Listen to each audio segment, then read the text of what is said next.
चिंतान संतान हंतारो यत्पादाम्बुजरेणव श्रियानान्तान् निजाचार्यान् प्रणमामि मुहुर्मुहुर्। यदनुग्रहतो जन्तु सर्वदुःखातिगो भवेत् तमहं सर्वदा वन्दे श्रीमद्वल्लभनन्दनम्। अज्ञानतिमिरान्धस्य ज्ञानाञ्जनशलाकया चक्षुरुन्मिलितं येन तस्मै श्रीगुरुवे नमः। नमामि हृदये शेषे लीलाक्षीराब्धिसायिनं लक्ष्मीसहस्रलीलाभिसेव्यमानं कलानिधिं। चतुर्भिश्चैतुर्भिश्चैतुर्भिश्चैत्रिभिस्तथा षड्भिर्विराजते योऽसौ पञ्चधा हृदये मम। प्राकृतधर्मनाश्रयमपाकृतनिखिलधर्मरूपमिति निगमप्रतिपाद्यं यत्तश्चोत्तम साकृतेस्तव मे। प्रभु नन्दकुमारो मे स्वामिनी वृषभानुजा कृतार्थोऽहं न संशय। श्री वल्लभाधीश की जय।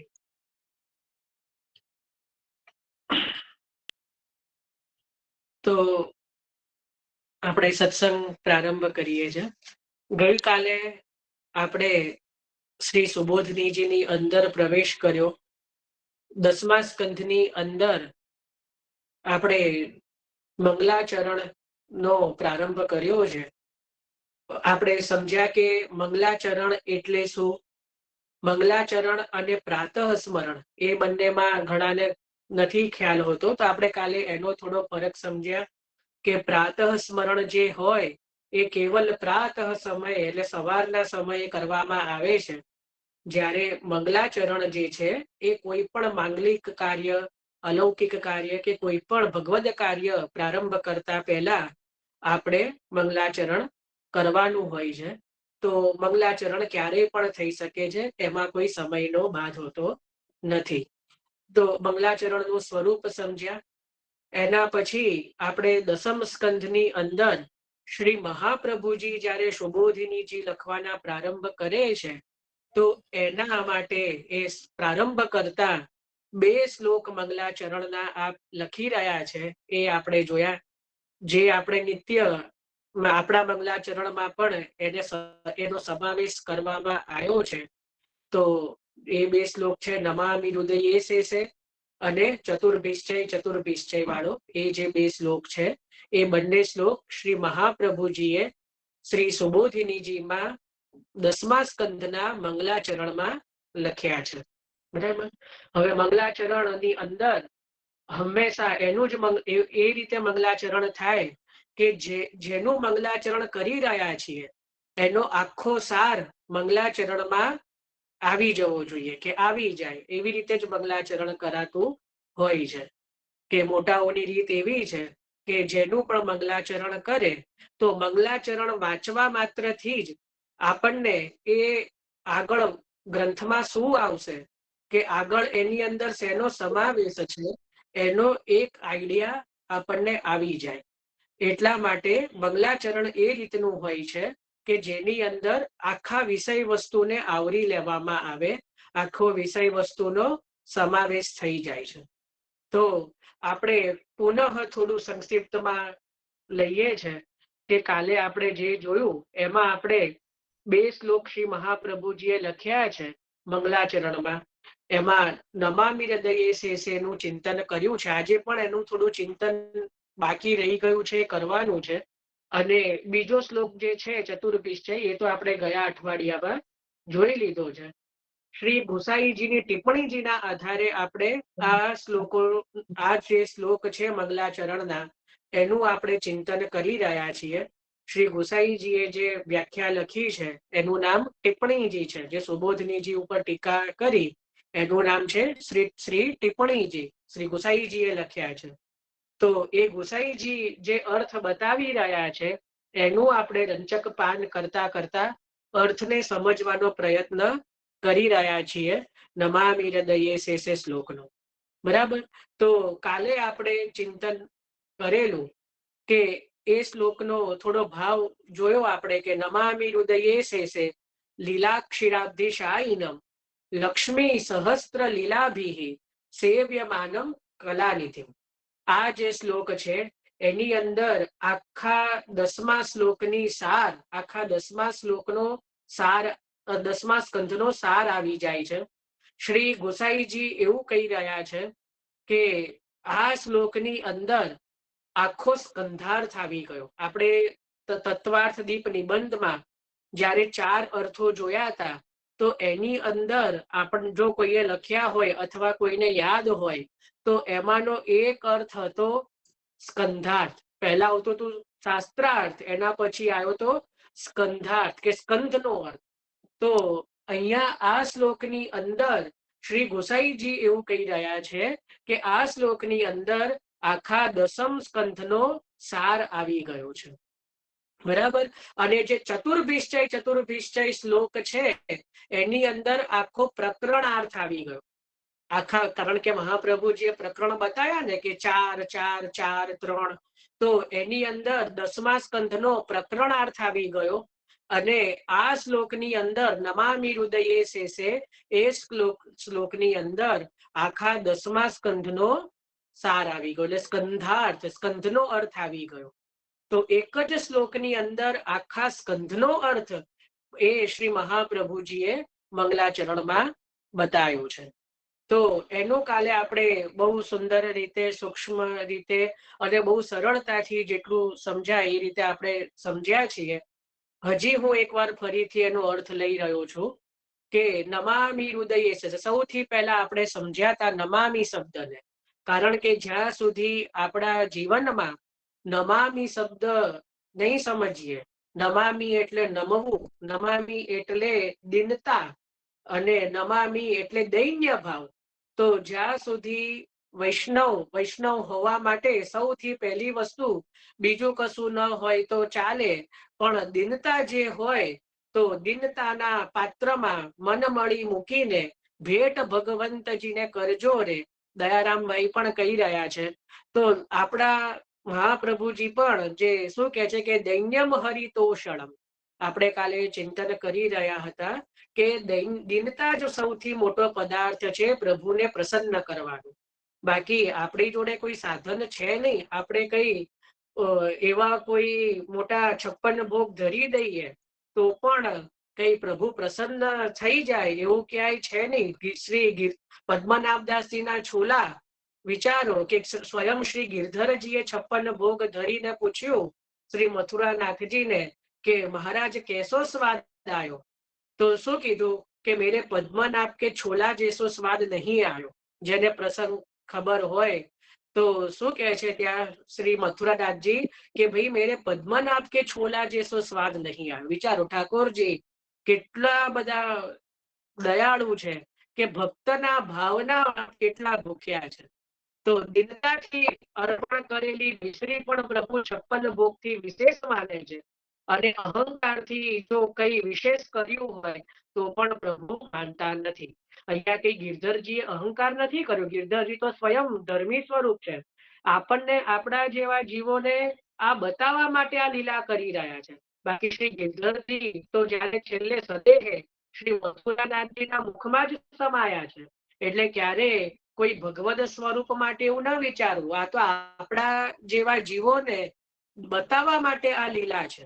બાકી એ ગિરધરજી નું તો ધર્મી સ્વરૂપ છે, જેને સાક્ષાત શ્રી ગોવર્ધન ધરણને સતઘરામાં પધરાયા, તો એમનાથી વિશેષ સામર્થ્ય બીજું કોનામાં હોય. તો એટલા માટે અહીંયા સમજવા માટે પ્રસંગ કીધો છે કે દિનતા મુખ્ય છે. એટલા માટે શ્રી મહાપ્રભુજી પણ સૌથી પહેલા નમામિ શબ્દ વાપરી રહ્યા છે, બીજું કશું નહીં. નમામિ, નમન કર્યું છે. નમીએ, એક વખત પ્રભુની સન્મુખ થઈએ, બીજું કશું કરીએ કે ન કરીએ, પણ એક દંડવત કરી દઈએ તો એમાં બધું આવી ગયું.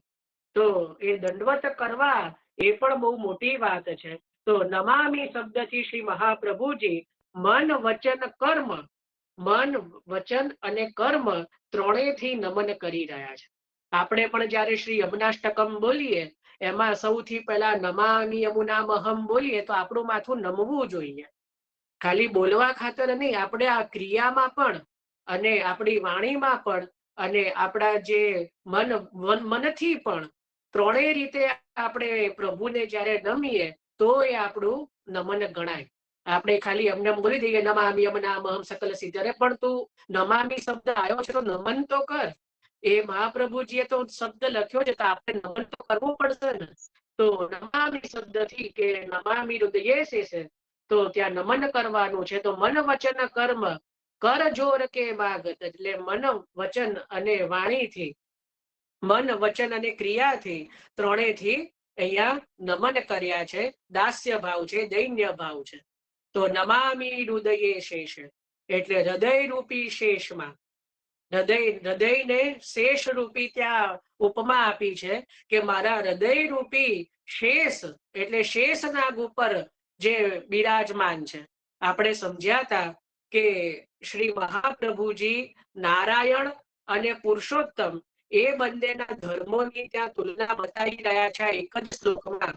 કે જે લોકો મર્યાદામાં એવું સમજે છે કે આ તો વિષ્ણુના 8મા અવતારની કથા છે 10મા સ્કંદની અંદર, તો એવું નથી, સાક્ષાત પુરુષોત્તમની કથા છે. એ બતાવવા માટે શ્રી મહાપ્રભુજી સામાન્ય એટલે કે નારાયણ સ્વરૂપની નારાયણ સ્વરૂપથી પુરુષોત્તમ સ્વરૂપની શું મહત્તા છે એ આ શ્લોકમાં પોતે સિદ્ધ કરી રહ્યા છે, બહુ સુંદર રીતે પોતે બતાવી રહ્યા છે. તો હૃદય શેષનો અર્થ હતો કે ત્યાં નારાયણ તો શેષનાગ ઉપર પડ્યા છે. અહીંયા તો પ્રભુ ભક્તોના હૃદય રૂપી શેષનાગ ઉપર બિરાજમાન છે. બરાબર, હૃદયને શેષનાગની ઉપમા આપી છે. પછી શું કીધું? લીલાક્ષીરાબ્ધિશાયી, એટલે ત્યાં કીધું કે જે નારાયણ જે છે એ તો ક્ષીરસાગરમાં પોતે બિરાજમાન છે. અહીંયા પુરુષોત્તમનો ક્ષીરસાગર કયો? તો જે બધા વ્રજ ભક્તો કે બધા ભક્તોની સાથે જે પોતે લીલા વિહાર કરે છે એ લીલા વિહાર રૂપી ક્ષીરસાગરમાં પોતે બિરાજનારા છે, પોતે વિહાર કરનારા છે. એટલે લીલા રૂપી ક્ષીરસાગરમાં જે શાયીનમ, ત્યાં શાયીનમ શબ્દથી પણ શ્રી ગુસાઈજીએ બહુ સુંદર એક ભાવ બતાવ્યો છે કે આ શાયીનમ શબ્દ જે છે એ નારાયણ સ્વરૂપે તો પોતે શયન કરે છે શેષનાગ ઉપર, પણ પુરુષોત્તમ રૂપે શાયીનમ એટલે કેવલ શયન નથી કરતા, પણ શયનની સાથે સ્થિર કરે છે. કારણ કે આપણે ત્યાં શ્રી ઠાકોરજી જો એકલો શાયીનમ શબ્દ લઈએ, શયન કરવો લઈએ, તો શ્રી ગુસાઈજી પોતાના ટિપ્પણીજીમાં કહે છે કે પછી કેટલી બધી લીલાઓ એવી છે કે જે શયનથી થઈ ન શકે. જે આપણે કાલે જોયું હતું કે આપણે ત્યાં તો શયન છેક છેલ્લે આવે. પહેલા તો પ્રભુના મંગલા થાય, શૃંગાર થાય, રાજભોગ થાય, ઉત્થાપન સંધ્યા થાય, પ્રભુ પલરે ઝૂલે, પ્રભુ હિંડોલે ઝૂલે, પ્રભુ ખેલ કરે, પ્રભુ દાન માંગે. તો આ બધામાં થોડું પ્રભુ પડતા પડતા લીલા કરે છે. તો શાયીનમનો અર્થ શ્રી ગુસાઈજી સ્થિર થવું બતાવી રહ્યા છે. એ આપણે ચિંતન કરેલું. અને બીજું પણ જોયું હતું કે શાયીનમ શબ્દથી શ્રી મહાપ્રભુજી આ 10મ સ્કંધની અંદર નિરોધ લીલા છે એ વસ્તુ પણ ત્યાં પ્રગટ કરી રહ્યા છે. આ કાલે રહી ગયું હતું, લખી રહેજો કે શાયીનમ શબ્દથી આ 10મ સ્કંધની લીલા નિરોધ લીલા છે એવું શ્રી મહાપ્રભુજી પોતે ગુપ્ત રીતે બતાવી રહ્યા છે. કારણ કે જ્યાં શાયીનમ એટલે નિરોધ લીલાની વ્યાખ્યા સુખદેવજીએ બતાવી છે શ્રીમદ ભાગવતજીના સ્કંધમાં, પ્રથમ સ્કંધમાં જ્યારે 10 લીલાઓની વ્યાખ્યા બતાવી કે પ્રભુની 10 પ્રકારની લીલા છે, તો એમાં નિરોધ લીલા જ્યારે વર્ણન કરવાનું આવ્યું તો એમાં પણ સુખદેવજી એક શબ્દ વાપરી રહ્યા છે, અનુશયનમ. શું શબ્દ વાપરી રહ્યા છે? અનુશયનમ. નિરોધ લીલાને સમજાવવા માટે સુખદેવજી અનુશયનમ શબ્દ વાપરી રહ્યા છે. એના જ અનુરૂપ અહીંયા શ્રી મહાપ્રભુજી શાયીનમ શબ્દ વાપરી રહ્યા છે. એટલે પણ સુખદેવજી પણ અહીંયા 10મા સ્કંધની અંદર નિરોધ લીલા છે એનું ત્યાં પ્રમાણ સિદ્ધ થાય છે. એવું શ્રી ગુસાઈજી કહી રહ્યા છે કે શાયીનમ શબ્દથી શ્રી મહાપ્રભુજી આ 10મા સ્કંધની લીલા એ નિરોધ લીલા છે એનો અહીંયા સંકેત આપી રહ્યા છે. સમજ પડી? એટલે નમામિ હૃદયે શેષે લીલાક્ષીરાબ્ધિ શાયીનમ. શાયીનમ એટલે સ્થિર થવું. પ્રભુ પોતાના ભક્તો સાથે પોતાના લીલા વિહારોમાં ભક્તોના હૃદયમાં સ્થિર થાય છે કે સ્થિર થાય એનું નામ નિરોધ લીલા. તો શાયીનમ. હવે એના પછી શું આવ્યું? હૃદયે શેષે લીલાક્ષીરાબ્ધિ શાયીનમ લક્ષ્મી સહસ્ત્ર લીલાભિ. એના પછી શબ્દ જોયો તો આપણે લક્ષ્મી સહસ્ત્ર લીલાભિ, તો સહસ્ત્ર લક્ષ્મીઓ ત્યાં પુરુષોત્તમ સાથે તો એક જ લક્ષ્મીજી બિરાજે છે. અહીંયા ત્યાં નારાયણ સાથે તો એક જ લક્ષ્મીજી બિરાજે છે. અહીંયા પુરુષોત્તમ ની પાસે સહસ્ત્ર વ્રજ ભક્તો જે છે એ બધા જ લક્ષ્મીજીથી પણ અધિક શોભાવાળા છે. આપણે ત્યાં જ્યાં ગોપી ગીતને જો કદાચ કોઈનો અભ્યાસ હોય, ગોપી ગીત કોઈ વાંચ્યું હોય કે સાંભળ્યું હોય, તો એની અંદર પણ શું આવે છે? જયતિ તેધિકમ જન્મના વ્રજ શ્રયત ઇન્દિરા સશ્વદત્રહિ, જયતિ તેધિકમ જન્મના વ્રજ શ્રયત ઇન્દિરા સશ્વદત્રહિ. તો ઇન્દિરા એટલે લક્ષ્મી. ત્યાં પણ ગોપીજનો એવું કહી રહ્યા છે કે હે પ્રભુ, જ્યારથી આપ વ્રજમાં વસ્યા છો ત્યારથી અમારું જે આ વ્રજ છે, જે નાનું ગામ છે, પહેલા તો ગામ હતું, આ તો ગોકુળ ગામ છે, પણ જ્યારથી આપ વ્રજમાં પધાર્યા છો ત્યારથી આની જે શોભા છે એ લક્ષ્મીજી પણ એની શોભા જોઈને શરમાઈ રહ્યા છે. લક્ષ્મીજીએ પણ અહીંયા વ્રજમાં વાસ કર્યો છે અને લક્ષ્મીજી જ્યાં વાસ કરે એટલે એ સ્થળ તો વૈકુંઠ બને. એટલે વૈકુંઠથી પણ અધિક શોભા હવે વ્રજની થઈ ગઈ છે. વ્રજ વાલું ને વૈકુંઠ નહીં આવું, દયારામભાઈ નું પદ છે. હવે તો વ્રજની મહત્તા એવી થઈ ગઈ છે કે ભક્તો વૈકુંઠ જવા તૈયાર નથી. અમાર તો વ્રજવાસ કરવો છે, વૈકુંઠવાસ કરવાની અમને ઈચ્છા નથી. તો એટલા માટે ત્યાં કે છે કે સહસ્ત્ર લક્ષ્મીઓ, આપણે એનું પણ ચિંતન કર્યું હતું કે વ્રજ ભક્તો લક્ષ્મીવત કેમ છે, એનું પણ સૂક્ષ્મમાં કહી દઈએ કે જેમ જેના અંશમાંથી પ્રાગટ્ય થયું હોય, આપણે જોયું હતું કે 84 વૈષ્ણવની વાર્તામાં કે ये जो लीला में ये सखी है वो ललिता जी में सु प्रकट भई है, ये विशाखा जी में सु प्रकट भई है, કે ये ચંદ્રલતા જી में सु प्रकट भई है. તો જે સખીમાંથી જેનું પ્રાગટ્ય હોય એના અંશ રૂપા એ સખી ગણાય. તો આ બધા જ જે સખીજનો છે, મુખ્ય અષ્ટ સખીજનો, એનું પ્રાગટ્ય તો સ્વયં શ્રી સ્વામિનીજી માંથી થયું છે. એટલે સ્વામિનીજી પોતે પરમ લક્ષ્મી રૂપા હોવાથી, જે એમના જ અંશ રૂપા સઘળા વ્રજ ભક્તો હોવાથી બધા જ વ્રજ ભક્તો લક્ષ્મીજીથી પણ અધિક શોભાવાળા છે. બરાબર, આ જેને સમજમાં આવ્યું હોય તો આ સહસ્ત્ર લક્ષ્મીઓથી જે સેવાઈ રહ્યા છે અને સહસ્ત્ર નિધિ એટલે સહસ્ત્ર લીલાઓ જે કરી રહ્યા છે એવા કલા નિધિ એટલે કલાના ભંડાર, પ્રભુની જે સર્વ કલાઓથી જે પ્રવીણ છે. આપણે ત્યાં સુરદાસજીનું એક બહુ સુંદર પદ છે ભોજનનું કે આજ ગોપાલ પાહુને આયે નિરખ નયન, આજ ગોપાલ પાહુને આયે નિરખ નયન સમાય. એમાં સુરદાસજી કહી રહ્યા છે કે નિરખું રસિક શિરોમણી સૂર પ્રભુ તાહી કો કેસે સુખ ઉપજાય રી. તો રસિક શિરોમણી એવા સર્વ કલાના નિધિ જો પ્રભુ બિરાજે છે એને હું એવું તો શું કરી દઉં કે જેનાથી પ્રભુને સુખ મળે, કારણ કે પ્રભુ તો સર્વ કલાના નિધિ છે. તો એને હું કઈ રીતે સુખ આપી શકું, એમને નિરખું કે એમની સેવા કરું, મને તો કશું સમજ પડી નથી રહી. તો હું એમને રસિક પરમ શિરોમણી પરમ ચતુર સૂર પ્રભુ, એ રીતે કંઈક આવે છે શબ્દ, થોડો મારે વિસ્મૃત થયો છે. તો તાહી કો કેસે સુખ ઉપજાય, અને હું કઈ રીતે સુખ ઉપજાવી શકું. તો બહુ સુંદર એ રીતે ત્યાં પણ વર્ણન કરી રહ્યા છે. તો સર્વ જે પ્રભુ છે કલા નિધિ છે, સર્વ કલાના પોતે નિધિ છે. તો લક્ષ્મી સહસ્ત્ર લીલાભિ, સર્વ લક્ષ્મીઓથી જે સેવાઈ રહ્યા છે, સર્વ લીલામાં જે બિરાજે છે એવા કલાના નિધિ ને અમે નમન કરી રહ્યા છીએ. તો લક્ષ્મી સહસ્ત્ર લીલાભિ સેવ્યમાનમ કલાનિધિ. આપણે આ રીતે એક અર્થ જોયો હતો.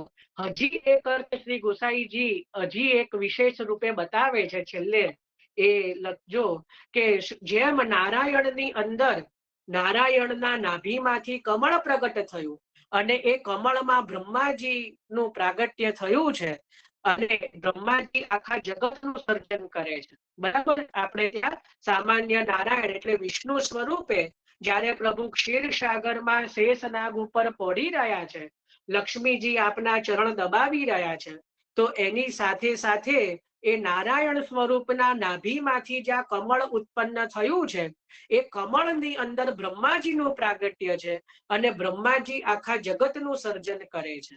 તો આ જે પુરુષોત્તમ રૂપી જે નારાયણ જે છે, કે જે સહસ્ત્ર લક્ષ્મીઓ સાથે વિહાર કરી રહ્યા છે અને જે લીલા રૂપી ક્ષીરસાગરમાં પોતે વિહાર કરે છે, તો ત્યાં બ્રહ્મા કોણ?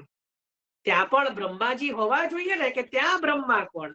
તો બહુ સુંદર ભાવ બતાવી રહ્યા છે કે જે રસિક ભક્તો જે છે, જે પ્રભુના રસિયા ભક્તો જે છે, જે પરમ રસિક ભક્ત છે, એ જ જે કહેવાય કે બ્રહ્મા છે, બ્રહ્મા રૂપ છે. કેમ બ્રહ્મા રૂપ છે? કારણ કે રસિક ભક્તોના મનમાં અનેક પ્રકારના વિવિધ મનોરથો જાગ્યા કરે છે અને જેના દ્વારા પ્રભુ એ મનોરથો રૂપી લીલાનું સર્જન કરે છે. તો એ રસિક ભક્તો જ ત્યાં બ્રહ્મા રૂપ છે, કે જે પ્રભુના શ્રીઅંગની સૃષ્ટિ, શ્રીઅંગની સૃષ્ટિ આપણે જે કહેવાય ને કે શ્રી મહાપ્રભુજી દૈવી જીવોને શેની કઈ સૃષ્ટિ કહી રહ્યા છે? તો જે પુષ્ટિ સૃષ્ટિ છે એ શ્રીઅંગની સૃષ્ટિ છે, એટલે શ્રીઅંગમાંથી પ્રગટ થઈ છે. તો જેમ બ્રહ્માજી ત્યાં નારાયણના અંગમાંથી પ્રગટ થયા છે, તો એ રીતે જે પુષ્ટિ સૃષ્ટિ છે એ પણ જે કહેવાય કે પુરુષોત્તમના શ્રીઅંગની સૃષ્ટિ હોવાથી એ જ ત્યાં લીલામાં બ્રહ્મારૂપ છે અને બ્રહ્માજી જેમ આખા જગતનું સર્જન કરે, તો એ રીતે આ જે રસિક ભક્તો જે છે, કે જે આ પ્રભુના શ્રીઅંગની સૃષ્ટિ છે, એ અલગ અલગ પ્રકારે શ્રી પ્રભુના મનોરથોના રૂપી જગતનું સર્જન કરે છે અને અલગ અલગ લીલાઓનું સર્જન કરે છે, અલગ અલગ પ્રભુને મનોરથોથી સુખ આપે છે. તો આ રીતે અહીંયા જે છે કે એ તુલના કરી છે. એટલે અહીંયા કોઈ સામાન્ય અવતાર સ્વરૂપની લીલા નથી, પણ આની અંદર દસમ સ્કંધની અંદર સાક્ષાત પુરુષોત્તમ સ્વરૂપની લીલા છે, એનું વર્ણન કર્યું છે. તો આ આપણે અહીંયા મંગલાચરણનો શ્લોક ટિપ્પણીજીના ભાવથી આપણે ચિંતન કર્યું છે. આમાં કોઈને કઈ વિશેષ ભાવ હોય, પ્રશ્ન હોય કે કઈ પણ હજી સમજવું હોય તો?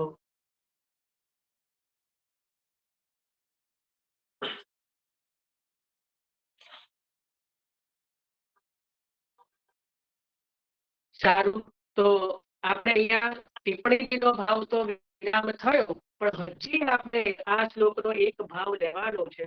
કાલે મેં કંઈક કીધું હતું કે 84 વૈષ્ણવની વાર્તામાંથી પ્રસંગ જોજો. કોઈએ જોયો છે? હેન્ડ રેઝ કરજો. કોઈને મળ્યો છે કે તો કોઈને યાદ હતું કે મળ્યો છે કે નહીં, જોયો છે કે નહીં? મેં કંઈક કીધું હતું કે આ હોમવર્ક કરજો જો સમય મળે તો. યાદ બી નહીં હોય કદાચ. કમલેશ સુરદાસજી નો પ્રસંગ જોવાનું કીધું હતું. હા, ભારતીબેન કોઈ? હા, ચકૈર ચડી સરળ સરોવર જહા નહીં પ્રેમ વિયોગી કીર્તન માં આપણે કીધું પુસ્તકમાં નમામી હૃદયે શેર છે લીલા, ઈ પ્રસંગમાં સુરદાસજીના પ્રસંગમાં બધું આવે છે. બરાબર, એટલે વાંચ્યો છે પ્રસંગ? હા હા હા, સુંદર. ચાલો, એક વૈષ્ણવે તો સુંદર. સારું, તો આપણે હવે એ પ્રસંગમાં પ્રવેશ કરીએ છીએ. એની અંદર પણ આ શ્લોકનો ભાવ શ્રી હરિરાયજી બતાવી રહ્યા છે અને પ્રભુ કૃપાથી મારી જોડે એ કીર્તનની ટીકા પણ બિરાજે છે. એ કોઈ બીજા ભગવતીએ લખી છે. તો આપણે બંને દ્વારા હજી આપણે આ શ્લોકનું ચિંતન કરીશું. પહેલા આપણે પ્રસંગ લઈએ. તો સુરદાસજીના વાર્તાજીમાં જે ઇન્દોરનું પુસ્તક છે એની અંદર પાના નંબર છે 434, 434. જો કોઈની જોડે પુસ્તકો હોય તો સુરદાસજીના પ્રસંગમાં પહેલો જ પ્રસંગ છે, પણ પહેલો પ્રસંગ બહુ મોટો છે, આપણે આખો નથી લેવાનો. આપણે જે આની અંદર અનુરૂપ છે એ આપણે લઈએ છે કે જ્યારે શ્રી સુરદાસજી શ્રી મહાપ્રભુજીને શરણે આવે છે, ત્યારે જે શ્રી મહાપ્રભુજી કૃપા કરે છે એનું આપણે ચિંતન કરી રહ્યા છીએ. 434મું પાનું છે, જો કદાચ કોઈની જોડે પુસ્તક હોય તો એમાંથી લઈએ છે. તો सूरदास जी ने श्री आचार्य जी को विनती की कि जो महाराज मैं कछु भगवद लीला तो समझत नहीं हूँ, कारण કે सूरदासજી જ્યાં સુધી શરણે નથી આવ્યા ત્યાં સુધી તો વિરહના પદો કરતા. તો જ્યારે શ્રી મહાપ્રભુજી કહે છે કે ભગવદ લીલા ગાઓ, સૂરભાઈ કે ક્યારે ગીડ્યા તો શું કામ આટલા બધા રડી રહ્યા છો, શું કામ આટલા બધા વેવલાવેડા કરી રહ્યા છો? એક વિદ્યાર્થનો અર્થ એવો થાય. આપણા ત્યાં માર્ગમાં જો સૂર એટલે આપણો માર્ગ તો હરિનો માર્ગ છે, સુરાનો નહીં ખાયરનું કામ જોને, પ્રથમ પહેલા મસ્તક મૂકી વળતે લેવું નામ જોને. એટલે આપણો માર્ગ કઈ પોતાના દોષો ગણવાનો નથી, પણ ભગવત લીલાનું ગાન કરવાનું છે. તો એટલા માટે કહે છે કે ભાઈ ભગવત લીલા ગાઓ. તો सूरदासजी કહે છે કે ભાઈ ભગવત લીલા તો કશું સમજત નહીં હો. तब श्री आचार्य जी श्री मुक्ते कहे कि जाओ श्री यमुना जी में स्नान करके आओ, हम तुमको समझाई देंगे, हमें आपने समझाई दीशु. तब सूरदास जी प्रसन्न होय के श्री यमुना जी में स्नान करके अपरस ही में श्री आचार्य जी के पास आए. तब आचार्य जी ने कृपा करी के सूरदास जी को नाम सुनायो, पाछे समर्पण करवायो, पाछे आप दसम स्कंद की अनुक्रमणिका करी हती सो सूरदास जी को सुनाई. जो अहिया स्पष्ट रूपे आवे छे કે શ્રી મહાપ્રભુજીએ જ્યારે सूरदासजीને શરણે લીધા પછી સૌથી પહેલા દસમ સ્કંદની અનુક્રમણિકા સંભળાવી. હવે દસમ સ્કંદની અનુક્રમણિકા શું છે એ વૈષ્ણવોને ખબર છે. અત્યાર સુધી તો વાંચી તો કોઈને એવું આઈડિયા ના આવ્યો કે શું છે, પણ હવે બધાને ખબર છે કે દસમ સ્કંદની અનુક્રમણિકા એ પણ શ્રી મહાપ્રભુજીનો એક ગ્રંથ છે કે જેની અંદર આખા દસમ સ્કંદની ઇન્ડેક્સ એટલે અનુક્રમણિકા 68 શ્લોકમાં 68 શ્લોકમાં શ્રી મહાપ્રભુજીએ લખી છે. તો सूरदासजी को सुनाई तो કહે છે કે सो सगरी सुबोधिनी जी को ज्ञान श्री आचार्य जी ने सूरदास जी के हृदय में स्थापन कर दियो. એ અનુક્રમણિકા સાંભળવા માત્રથી જ આખી સુબોધિની जी सूरदासजी ने હૃદયારૂઢ થઈ ગઈ. વિચારો કેવા ભગવદીઓ. तब भगवत लीला जस वर्णन करवे को सामर्थ्य भयो. આપણે પણ આજે નમામિ હૃદયે સ્પેશિયલ 2 દિવસ મંગલાચરણ કર્યું. એનું ફળ એ કે આપણે આગળ ભગવદ લીલાનું ગાન કરવા માટે કઈક સમર્થ બનીએ. કારણ કે આ જો सूरदासजीએ પણ આ શ્લોક દ્વારા જ પછી ભગવદ લીલાનું ગાન કર્યું છે. તો કહે છે કે તબ ભગવદ લીલા જસ વર્ણન કરવે કો સામર્થ્ય ભયો, तब अनुक्रमणिका ते सगरी लीला हृदय में स्फुरी. जे महाप्रभुजीना अनुक्रमणिका द्वारा बधी लीला हृदय में स्फुरी. सो कैसे जानिए? जो श्री आचार्य जी आप दसम स्कंद के सुबोधनी जी के मंगलाचरण की प्रथम कारिका किए हैं, सो श्लोक है नमामि हृदये से लीलाक्षीराब्धिशायिनम लक्ष्मी सहस्त्र लीला भी सेव्यमानम कलानिधिम.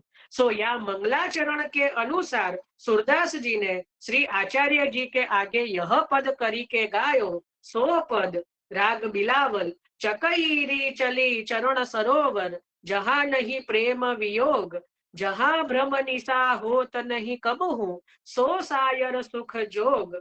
सनक से हंस मीन से गुनिगन, नख रवि प्रभा प्रकाश, प्रफुल्लित कमल निमिष नहीं शशिधर, गुंजत निगम सुबास. जिहि सर सुभग मुक्ति मुक्ता फल, सुकृत विमल जल पीजे, सो सर छाड़ कुबुद्धि विहंगम, यहाँ रही कहाँ कीजे. जहाँ श्री सहित नित क्रीडत, शोभित सूरज दास, अबन सुहाय विषय रस छिल्लर, वा समुद्र कियास. सो यह पद दसम स्कंद की जो ये श्लोक के अनुसार कियो कि लक्ष्मी सहस्त्र लीला भी, तो जैसे श्लोक में कहो है तैसे ही सूरदास जी ने कहो कि जहाँ श्री सहित नित क्रीडत शोभित सूरज दास. सो या में जानी पड़ी कि सूरदास जी को सगरी लीला श्री सुबोधिनी जी को सुबोधिनी जी की स्फुरी. सो सुन के श्री आचार्य जी बहुत प्रसन्न भये और जाने कि अब लीला को अभ्यास भयो. केवो सुंदर प्रसंग है कि श्री महाप्रभुजीए दसम स्कंधना अनुक्रमणिकाजी श्री सूरदासजी ने संभळाव्या અને सूरदासजीએ સૌથી પહેલું ભગવદ લીલાનું પદ ગાયું, ચકરી ચલી ચરણ સરોવર. તો એ પદ જે છે એ આ જે શ્લોક છે નમામિ હૃદયે છે એ ભાવને અનુરૂપ ગાયું છે. એટલે શ્રી મહાપ્રભુજીએ કહ્યું કે આપણે સુબોધિનીજી સ્ફુરી, આપણે સુબોધિનીજી સ્ફુરાયમાન થઈ ગઈ, ધન્યારૂઢ થઈ ગઈ. એટલા માટે હવે આપ ભગવદ લીલાનું ગાન કરો આગળ. પછી સુરદાસજી જે ગાય છે વ્રજ ભયો બહર કે પૂત, એ પણ આપણે પદ લઈશું જ્યારે નંદ મહોત્સવ લઈશું ત્યારે. પણ હવે આપણે સમજવાનું છે કે સુરદાસજીએ આ પદમાં શું ગાયું. આપણે આ પદની પણ ટીકાનું રંચક ચિંતન કરીએ, કારણ કે આપણે સુબોધિનીજી કીર્તનની સંગતિ સાથે લેવાના છે.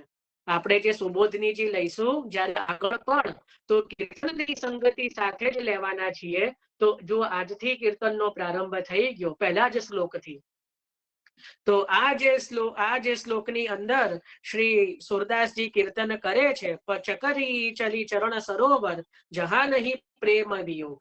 બરાબર. તો બહુ સુંદર સુરદાસજીના પદો તો બહુ સુંદર હોય છે. મને ખબર નથી કે કેટલા વૈષ્ણવોને કીર્તનનો અભ્યાસ છે, રાગમાં ગાતા આવડે ન આવડે, પણ કેટલા કીર્તન વાંચે છે કે કેટલાને, ઘણા લોકોને તો પદ એટલે જે કીર્તન હોય અને ધોળ એમાં પણ ડિફરન્સ ખબર નથી હોતી. જે ગુજરાતી ભાષામાં લખાયેલા હોય કે જે અન્ય બધાએ લખ્યા હોય એને ધોળ કહેવાય, અને જે પદ છે, જે કીર્તન છે, જે ભગવદીઓએ ગાયા હોય, જે વ્રજ ભાષામાં લખાયેલા હોય, જે મહાપ્રભુજી શ્રી ગુસાઈજીના સેવકો જે 84-252 જે હરિરાયજીએ રચ્યા છે એને પદ કહેવામાં આવે છે. આપણે ત્યાં શ્રી ઠાકોરજીની સન્મુખ કેવલ પદનું ગાન થાય, કીર્તનનું જ ગાન થઈ શકે સન્મુખમાં. ક્યારે કીર્તનમાં યમુના જળમાં કેસર ઘોળી સ્નાન કરાવવું શામળા, એ બધાને જે પણ હોય એ ધોળ ખરેખર સન્મુખમાં થાય નહીં. હવે કદાચ કોઈને નથી આવડતા, કીર્તનનો અભ્યાસ નથી, તો અલગ વસ્તુ છે. બાકી આપણે ત્યાં પ્રભુની સન્મુખમાં સંયોગ અવસ્થામાં કેવલ અને કેવલ જે ભગવદીઓએ જે અનુભવ કર્યો છે, જે અષ્ટ સખાઓએ 84-252 ના અને જે હરિરાયજી આદિએ જે પદ અને જે કીર્તનો લખ્યા છે એનું જ ગાન થાય છે. સમજ પડી ને? આપણે જે ધોળ જે હોય જે ગુજરાતી ભાષામાં એ બધા અમુક તો ધોળના નામે એટલા બધા જોડકણા જોડ્યા હોય કે મને કારો કારો યમુનાજીનો પાણી લાગે, ખારું ખારું શું લાગે. તો લોકોને એમાં મજા આવે છે, કારણ કે હજી આ રસ મળ્યો નથી ને એટલા માટે. ધોળની અંદર પણ ભગવદ સ્વરૂપનો કેટલો બધો અપરાધ.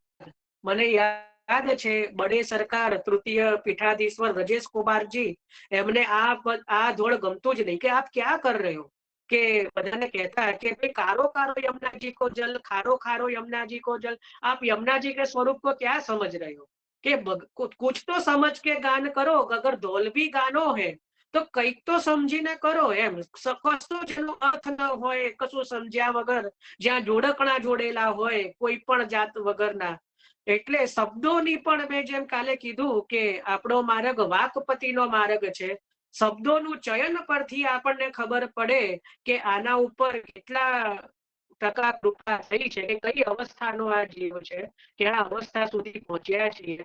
તો એ શબ્દો ઉપરથી આપણે કયા શબ્દો વાપરી રહ્યા છીએ, આપણને શેમાં રસ પડી રહ્યો છે, તો એના ઉપરથી ખબર પડે. તો અહીંયા આપણે પાછા જઈએ, સુરદાસજી જે ગઈ રહ્યા છે ચકરી ચલી ચરણ સરોવર, તો એમાં કહી રહ્યા છે, હું એનો ભાષાંતર લઉં છું જે મારી પાસે બિરાજે છે, કે કવિ પોતાની બુદ્ધિને ચકવીનું રૂપક આપી રહ્યા છે. કારણ કે મહાપ્રભુજીએ પણ રૂપક આપ્યું છે ને આખા શ્લોકમાં, જેમ હૃદયને શેષ કીધું, લીલાક્ષીરાબ્ધિ લક્ષ્મી આદિ, તો અહીંયા સુરદાસજી પણ આખું રૂપક દ્વારા આ પદ સમજાઈ રહ્યા છે કે જે સુરદાસજી પોતાની બુદ્ધિને ચકવીનું રૂપક આપે છે. ચકવા ચકવી એ જે નર અને માદા વચ્ચે અત્યંત સ્નેહ હોય છે, એ દિવસે તો સાથે રહીને આનંદ કરે છે, અને રાત પડે એટલે છૂટા પડે સરોવરને સામે કાંઠે એકબીજાનો વિરહ કરે, અને સવાર થાય એટલે પાછા મળે. એટલે હું સરળતાથી સમજાવું, કદાચ કોઈને ના ખ્યાલ હોય તો એવું ગ્રંથોમાં વર્ણન મળે છે કે એક પ્રકારના પક્ષી છે જેનું નામ છે ચકવા અને ચકવી. એ યુગલ છે, એટલે પતિ પત્ની હોય, જે જોડું હોય, એનો એટલો બધો પ્રેમ છે કે એ એકબીજાને છોડે જ નહીં, એકબીજાની સાથે ને સાથે રહે. આખો દિવસ, અને રાત પડે ને એટલે બંને જે સામ સામે જતા રહે એક અલગ અલગ વૃક્ષમાં, અને પછી રુદન કરે, એકબીજાના વિરહમાં રુદન કરે. એટલે સંયોગ, આખા દિવસનો સંયોગ અને આખી રાત્રિનો વિરહ વિયોગ, બહુ જોરથી રુદન કરે, વિરહ કર્યો. અને એવું કહેવામાં આવે છે કે જો બેમાંથી એકનું મૃત્યુ થાય, કોઈ ચકવાનું અથવા ચકવીનું, તો એનો જે જોડીદાર હોય એનું તત્કાલ મૃત્યુ થઈ જાય. એટલો બધો બંનેમાં સ્નેહ છે કે જો બેમાંથી એકનું કુદરતી કારણથી અથવા તો કોઈ તીર મારે કે કઈ બી એ રીતે કોઈ એકનું પણ જો મૃત્યુ થાય તો બીજું પણ ઓટોમેટિક દેહ છોડી દે. વિચારો કેટલો બધો સ્નેહ હશે. એટલે આપણે ત્યાં જે છે ચકવા ચકવીને એ પરમ સ્નેહની પરાકાષ્ઠા માન્યા છે શાસ્ત્રોની અંદર. તો આ રીતે ચકવા ચકવી, અહીંયા પણ શ્રી સુરદાસજી જે છે, ચકરી ચલી ચરણ સરોવર જહા નહીં પ્રેમ વિયોગ, એટલે ચકવીને કહી રહ્યા છે, પોતાની બુદ્ધિને ચકવીનું રૂપક આપ્યું છે. કે પહેલા તો પદના રૂપકનું સાદું વર્ણન કહી રહ્યા છે કે મીઠા જળના સમુદ્ર જેવું કોઈ વિશાળ સરોવર છે, એને કાંઠા ઉપર હંસ શોભી રહ્યા છે, અંદર માછલા ખેલી રહ્યા છે, સૂર્ય ઉગ્યો છે ત્યારે એમાં પુષ્પના કમળ ખીલે છે, એની સુવાસ સર્વત્ર પસરી છે, સરોવરમાં નિર્મળ જળ ભરેલું છે, જેમાં મોતી થાય છે, ત્યાં આ ચકવા ચકવીઓ આનંદ કરે છે, ક્યાં આવા સરોવરની શોભા અને ક્યાં નાના નાના ખાબોચિયા. બરાબર, સુરદાસજીએ આટલું વર્ણન કર્યું છે, પણ આ બધું ઉપમા આપી છે, આ બધાને ઉપમા આપી છે. સુરદાસજીએ શું કીધું, એક બહુ સુંદર સરોવરનું વર્ણન કર્યું કે જ્યાં બહુ સુંદર મીઠું જળ ભરેલું છે, પછી જેના કાંઠા ઉપર હંસો ખેલી રહ્યા છે, અંદર માછલાઓ તરી રહ્યા છે, પછી સૂર્ય બહુ સુંદર રીતે ઉગ્યો છે, અને બધાને ખબર છે કે સૂર્ય જ્યાં ઉગે ત્યાં કમળ ખીલે. સરોવરમાં સૂર્યના ઉગવાથી કમળ ખીલે, અને સૂર્ય આથમી જાય એટલે કમળ પણ બીડાઈ જાય. એ પણ એક પ્રકારનો સંબંધ છે. તો અને ત્યાં આ ચકવા ચકવીઓ આનંદ કરી રહ્યા છે. આવું સુંદર જે સરોવર છે, અને કેટલું સુંદર સરોવર, અને ક્યાં નાના નાના છિલ્લક વિષય રસના ખાબોચિયા. હવે કહી રહ્યા છે કે આ સરોવર શું છે, આ સરોવર શેનું છે, શેનું રૂપક આપ્યું. તો કહી રહ્યા છે લીલાક્ષીરાબ્ધિ સાઈનામ, એટલે હજારો ગોપીજનો સાથે ભગવાન શ્રી કૃષ્ણની લીલાઓ, જે અનંત લીલાઓ છે, એ જ આ મહાસાગર છે, એ જ આ સરોવર છે કે જ્યાં સુરદાસજી પોતાની બુદ્ધિ રૂપી ચકવીને કહી રહ્યા છે કે ચકઈરી ચલી ચરણ સરોવર જહાન પ્રેમ વિયોગ. હે મારી બુદ્ધિ રૂપી ચકવી, તું એવા સરોવર પાસે જા કે જ્યાં તને ક્યારે પ્રેમનો વિયોગ ન થાય. તો એવો કયો સરોવર છે કે પ્રભુના લીલારૂપી વિહાર, જે લીલારૂપી સરોવર છે, પ્રભુનો લીલા વિહાર રૂપી જે સરોવર છે, કે જ્યાં ક્યારે પણ પ્રેમનો વિયોગ થતો નથી. એટલે ચકવી ચલી ચરણ સરોવર જહા નહીં પ્રેમ વિયોગ. હવે આગળ કે છે કે હે મારા મનરૂપી ચકવી, આ તું ક્ષુદ્ર જે સંસાર રૂપી અને વિષય રૂપી ખાબોચિયા છે, એને છોડીને તું આ લીલા રૂપી સરોવર પાસે ચાલી જા. ત્યાં પ્રભુના ચરણ નખ રૂપી સૂર્યનો પ્રકાશ નિરંતર વાપી રહ્યો છે. આપણે કહીએ છીએ કે શ્રી વલ્લભ નખ ચંદ્ર છટાબન સબ જગમાં જ અંધેરો. તો જ્યાં પ્રભુના અને શ્રી મહાપ્રભુજીના ચરણ રૂપી નખચંદ્ર અને સૂર્ય એ જ્યાં ઉગ્યા છે, બરાબર, કે ત્યાં નિરંતર એનો પ્રકાશ વ્યાપી રહ્યો છે, એટલા માટે ત્યાં કોઈ પણ અંધકાર નથી. કારણ કે અંધકાર એટલે અજ્ઞાન. અંધકાર કોને કહેવાય? અંધકાર એટલે અજ્ઞાન. જ્યાં પ્રભુના ચરણારવિંદ બિરાજતા હોય ત્યાં અંધકાર હોય? આપણે પણ શું કહીએ છીએ કે અજ્ઞાન તિમિરાંધસ્ય જ્ઞાનાંજન શલાકયા. આપણે જ્યાં ગુરુને પણ વંદન કરીએ તો આપે અમારું અજ્ઞાન રૂપી અંધકારને દૂર કર્યો છે, કહીએ છે ને. તો અહીંયા પણ કહે છે કે આ એવું સરોવર છે કે જ્યાં પ્રભુના ચરણના નખચંદ્ર બિરાજે છે, જ્યાં પ્રભુ રૂપી સૂર્ય બિરાજે છે, એટલે ત્યાં જરાય પણ અંધકાર નથી, ત્યાં જરાય અજ્ઞાન નથી. એટલે રાત પડતી જ નથી. હવે રાત પડે જ નહીં તો જે ચકવા ચકવીનો વિરહ થવાનો જ નથી. આપણે જોયું ને કે આખો દિવસ ચકવા ચકવી જોડે ને રાત્રિના સમયે બંને જુદા પડે, પણ અહીંયા તો રાત પડતી જ નથી, કારણ કે ત્યાં અંધકાર છે જ નહીં, એટલા માટે સદાનો સંયોગ છે. આ એવું સરોવર છે કે જ્યાં સદાનો સંયોગ છે. હવે કે છે કે પ્રભુના ચરણરૂપી કમલ જ્યાં પ્રફુલ્લિત રહે છે, કમળ ખીલ્યા છે. કેવું કીધું ને કે સરોવરની અંદર બહુ સુંદર કમળ ખીલ્યા છે. તો એ કમળ કયા છે? તો કહી રહ્યા છે કે પ્રભુના ચરણારવિંદ રૂપી કમળ ખીલેલા છે. અને જે બધા ભમરા છે, જે કમળની આજુબાજુ ભમરા છે, એ શું છે? તો કહી રહ્યા છે કે પ્રભુના ચરણારવિંદના મહાત્મયની સુવાસ પ્રસરાવતા જે વેદો છે એ જ ત્યાં ભ્રમર બનીને ગુંજારો કરી રહ્યા છે. એટલે જે વેદની વાણી સદા પ્રભુના મહાત્મયનું જ્ઞાન કરી રહ્યા છે, નિરંતર પ્રભુના યશનું ગાન કરી રહ્યા છે, એ વેદો જ ત્યાં ભમરા બનીને પ્રભુના ચરણારવિંદની આજુબાજુ જે મંડરાઈ રહ્યા છે, કારણ કે પ્રભુના ચરણારવિંદ તો કમળ જેવા છે.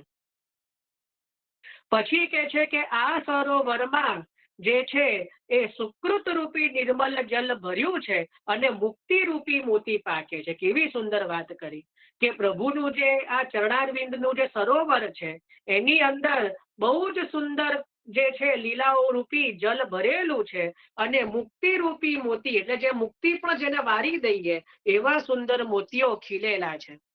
સુરદાસજી કહી રહ્યા છે કે હે મારી બુદ્ધિ રૂપી ચકવી, તું કુબુદ્ધિ ન થા, તું કુબુદ્ધિ ન થા, સુબુદ્ધિ થા. તું ત્યાં ચાલ જ્યાં વ્રજ ભક્તો રૂપી સહસ્ત્ર લક્ષ્મીઓ સાથે પ્રભુ નિરંતર ક્રીડા કરી રહ્યા છે, શોભી રહ્યા છે. એવા એ લીલા સાગર સમા સરોવર પાસે તું ચાલી જા. ત્યાં કોઈ દુઃખ નથી, સુખ જ સુખ છે.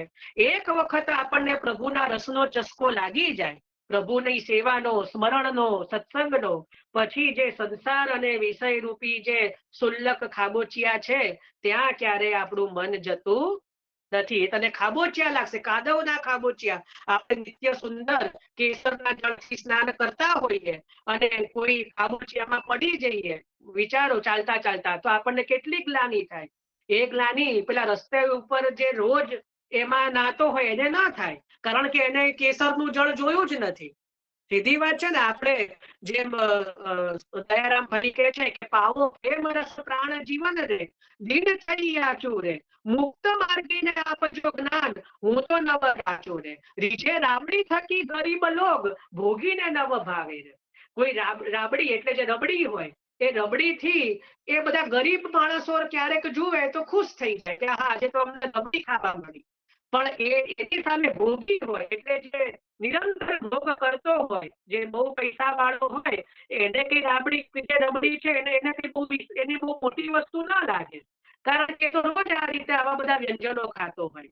સમજ પડી ને? એટલે અમે તો રાજના ખાસા ખવાસ રે, મુક્તિ મન ના આવે રે. એટલે અમે તો આપણા ખાસ ખવાસ છીએ, અમે તો આપણા ખાસ સેવક છે, એટલે અમને કઈ મુક્તિમાં અમને કઈ બહુ મોટી વસ્તુ લાગતી નથી. એટલે આ રીતે સુરદાસજી વર્ણન કરી રહ્યા છે કે હે ચકવી, તું મારી સાથે ચાલ, જ્યાં ભગવાનના ચરણ રૂપી સરોવર જે છે ત્યાં તું જતી રહે, જ્યાં મારા અને તારા પ્રેમના વિયોગની પ્રેમનો કોઈ વિયોગ થશે નહીં. જો તે ચરણ સરોવર ઉપર ભ્રમની કોઈ રાત્રિ થતી નથી, એટલે ત્યાં કોઈ અજ્ઞાન છે નહીં. ત્યાં આપણને સંયોગ સુખનો અપાર સાગર પ્રાપ્ત થઈ જશે. આપણે બંને ત્યાં સાથે મળીને રહીશું, એટલે આપણો વિયોગ થશે જ નહીં.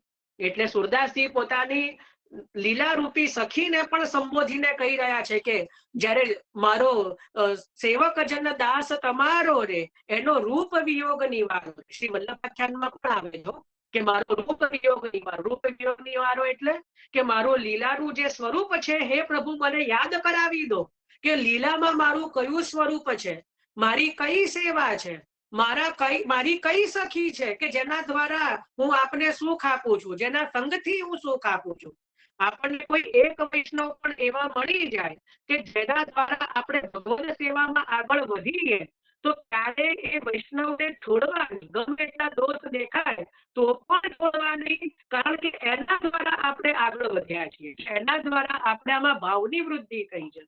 તો કહી રહ્યા છે કે જેના દ્વારા મારો, કારણ કે અહીંયા તો જે ગોપાલદાસજી જે છે શ્રી વલ્લભાખ્યાન, એ જે ભાયલા કોઠારીના જમાઈ છે, તો ભાયલા કોઠારીના સંગથી શ્રી ગુસાઈજી પ્રાપ્ત થયા છે. એટલે દાસનો દાસ, હું આપણા દાસનો પણ દાસ, એટલે ભાયલા કોઠારીનો દાસ આપને વિનંતી કરું છું કે મારો રૂપ વિયોગ નિવારો રે.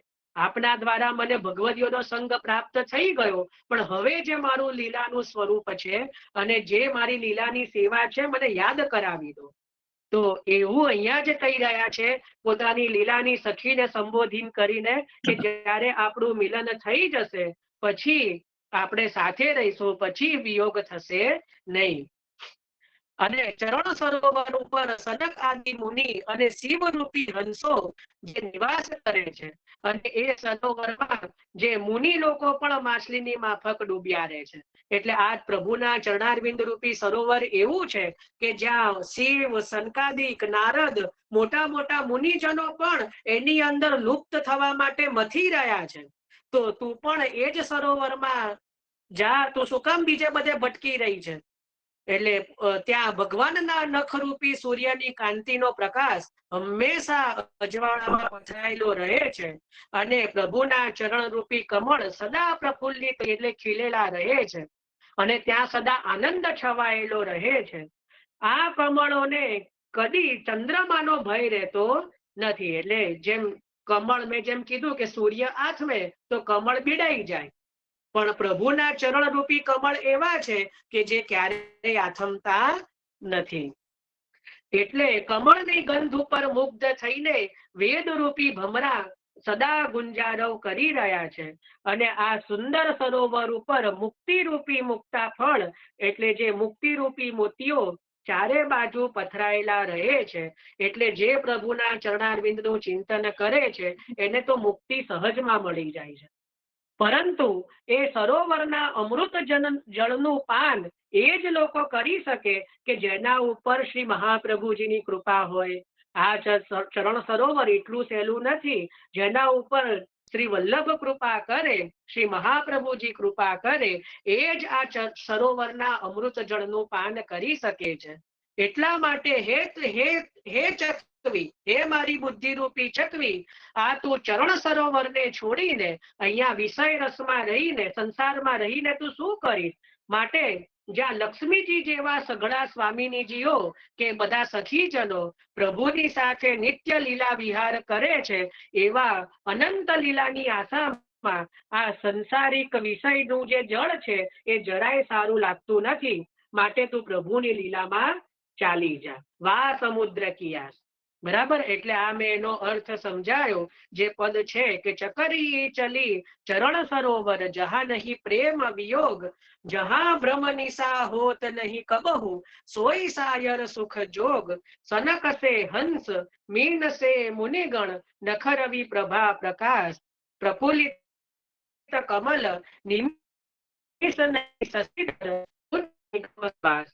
તો જીહી સર સુભગ મુક્તિ મુક્તા ફલ, સુકૃત વિમલ પીજે, સો સર છા બુદ્ધિ વિહંગમ, કીજે, સહસ્ત્ર સહિત નિત શોભિત અબંધુહાય, વિસરસ છેલ્લર વા સમુદ્ર કી આસ. તો આ રીતે આપણે અહીંયા ચરણ વિરામ કર્યું. આપણે આજે અહીંયા વિરામ આપીએ છીએ. છે કાલથી આપણે પ્રથમ ચતુર્ભીષ છે એટલે જન્મ પ્રકરણની અંદર પ્રવેશ કરીશું, અને દસમ સ્કંદનો પ્રારંભ કાલથી આપણે કરીશું. અહીંયા આપણે મંગલાચરણ વિરામ કરીએ છીએ. આજના સત્સંગનું એ જ ફલ કે એ જ છે કે આપણું મન પણ સંસારના વિષયમાંથી અને સંસારમાંથી નીકળીને પ્રભુના ચરણારવિંદમાં લાગેલું રહે. પ્રભુની લીલાઓનું હૃદયમાં આપણે ધારણ કરીએ, અને આપણને પણ શ્રી મહાપ્રભુજીની કૃપાથી શ્રી સુબોધિનીજી જે પણ રંચક આપણા અધિકાર અનુસાર સ્ફુરાયમાન થાય, એ જ આજના સત્સંગનું આપણે ચિંતન શ્રી મહાપ્રભુજીના ચરણારવિંદમાં વિજ્ઞપ્તિ કરીએ. તો આજે આપણે ઓલરેડી વૈષ્ણવનો પ્રસંગ સુરદાસજીના ભાવથી આવી ગયો છે, એટલે આજનો સત્સંગ આજે આપણે અહીંયા વિરામ. આજનામાં એને કઈ પ્રશ્ન કે કઈ હોય તો જરૂરથી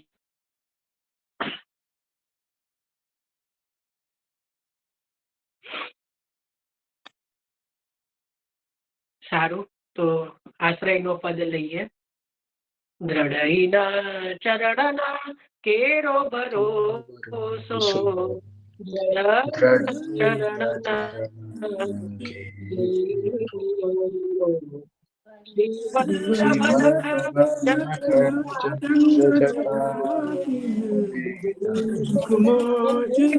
અંધેરો ભરોસો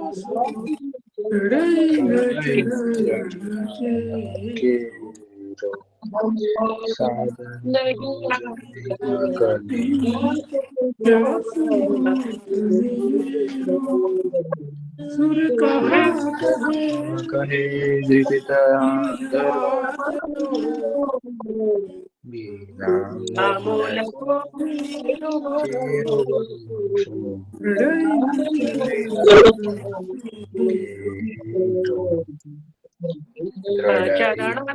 ચરણ કે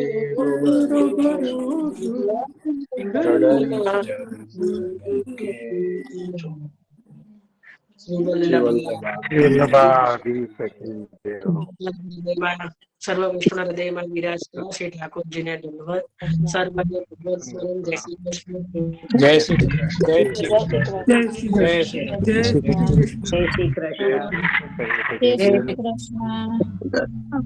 જય શ્રી કૃષ્ણ. સર્વ વૈષ્ણવને જય શ્રી